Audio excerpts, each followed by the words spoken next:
Ever wondered why bigger companies often offer lower prices or enjoy higher profits? It's not magic.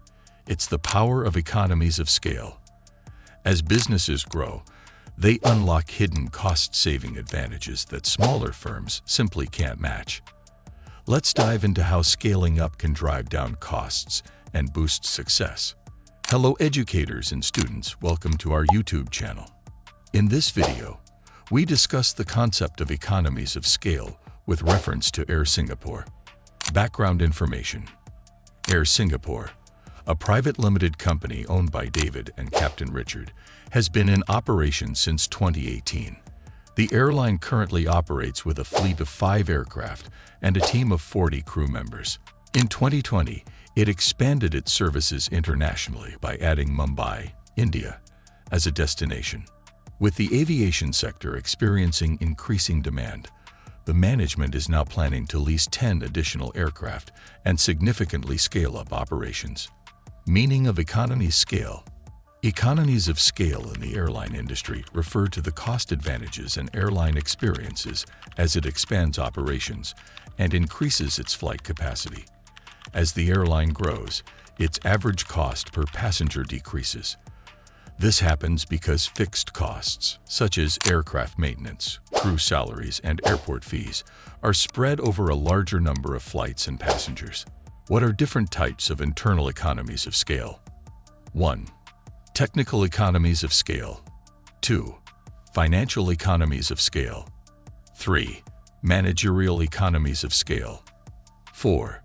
Specialization economies of scale. 5. Marketing economies scale. 6.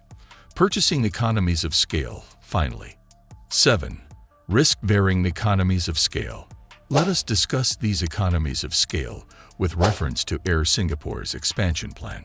As Air Singapore plans to expand by leasing 10 additional aircraft and scaling up operations, it is likely to experience various economies of scale, which are cost advantages a company gains as it grows larger. Here are the different types of economies of scale Air Singapore might experience. 1.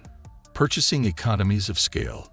As Air Singapore grows, it can purchase larger quantities of goods and services at discounted rates, reducing the average cost per unit. For example, by increasing its fleet size, Air Singapore can negotiate better deals with suppliers for fuel, aircraft parts, or even in-flight services like food and beverages, lowering per-unit costs. 2. Technical economies of scale. Larger firms can afford more advanced technology and equipment, which increases efficiency and reduces the cost per unit of output.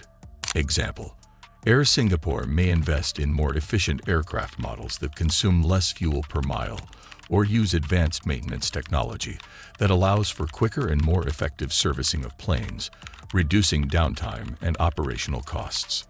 3. Managerial economies of scale. As companies grow, they can hire specialized managers who are experts in specific areas, leading to better decision-making and more efficient operations. Example: Air Singapore could hire specialized managers for areas like fleet management, logistics, or customer service. These experts would enhance productivity and reduce wastage of resources, helping the airline manage its larger operations more efficiently to reduce average cost per mile. 4. Marketing economies of scale. Larger companies can spread their marketing costs over a larger output, reducing the average cost of marketing per unit. Example: as Air Singapore expands to more destinations, it can run broader marketing campaigns to promote all its routes rather than marketing each route individually. The cost of advertising can be spread over more passengers, making marketing more cost-effective. 5. Financial economies of scale. Larger firms tend to have better access to finance and lower borrowing costs because they are considered less risky by lenders. Example: Air Singapore may secure loans or leasing arrangements for new aircraft at more favorable interest rates than a smaller company. It could also attract more investors due to its larger scale and growing revenue potential, reducing the cost of raising capital. 6. Risk-bearing economies of scale. Bigger firms can spread risk over a larger portfolio of activities, making them more resilient to losses in one area. For instance, by expanding its operations to more international destinations, Air Singapore can reduce its reliance on any single market. If demand falls in one region, losses can be offset by strong performance in other areas, reducing the overall business risk. Hence, as Air Singapore scales up its operations, it can benefit from a range of economies of scale that lower its per-unit costs, making it more competitive and potentially more profitable in the aviation market. Students, check the description below to test your knowledge by answering 10 multiple-choice questions. Should you like this video, please share this with your friends and also subscribe to our channel for more insightful videos on business management topics.